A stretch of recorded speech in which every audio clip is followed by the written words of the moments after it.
ഇന്ന് നമുക്ക് അടിപൊളി ഒരു കണവത്തോരൻ ഉണ്ടാക്കിയാലോ?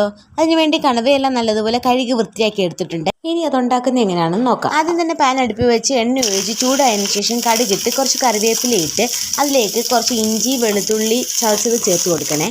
അതൊന്ന് വഴണ്ടി വരുമ്പോൾ അതിലേക്ക് കുറച്ച് സവാള ഇട്ട് കൊടുത്ത് ഒന്ന് വഴറ്റിയെടുക്കണം. അങ്ങനെ സവാളയൊക്കെ നല്ലതുപോലെ വഴണ്ടി വന്നിട്ടുണ്ട്. ഇനി ഇതിലേക്ക് ചേർക്കാനായിട്ട് കുറച്ച് മഞ്ഞൾപ്പൊടി, മുളക് പൊടി, മല്ലിപ്പൊടി, കുരുമുളക് പൊടി എടുത്തിട്ടുണ്ട്. ഇതെല്ലാം കൂടെ നമ്മൾ വഴറ്റി വെച്ചിരിക്കുന്ന സവാളയിലേക്ക് ചേർത്ത് അതിൻ്റെ പച്ചമണം മാറുന്നത് വരെ ഒന്ന് വഴറ്റിയെടുക്കണം. പിന്നെ അതിലേക്ക് നമ്മൾ കഴുകി വെച്ചിരിക്കുന്ന കണവയും കൂടെ ചേർത്ത് അതൊന്ന് ചെറുതായിട്ടൊന്ന് വഴറ്റിയെടുക്കണം. അങ്ങനെ നമ്മുടെ കണവയൊക്കെ ഒരുവിധം വഴറ്റി വന്നിട്ടുണ്ട്. അതിലേക്ക് ആവശ്യത്തിന് ഉപ്പും പിന്നെ കുറച്ച് വെള്ളവും കൂടെ ചേർത്ത് അതൊന്ന് വേവിച്ചെടുക്കണം. ഇനി നമുക്കതിൽ ചേർക്കാനുള്ള അരപ്പ് തയ്യാറാക്കാം. അതിനുവേണ്ടി കുറച്ച് തേങ്ങ പെരിഞ്ചീരകം ചേർത്ത് എടുത്തിട്ടുണ്ട്.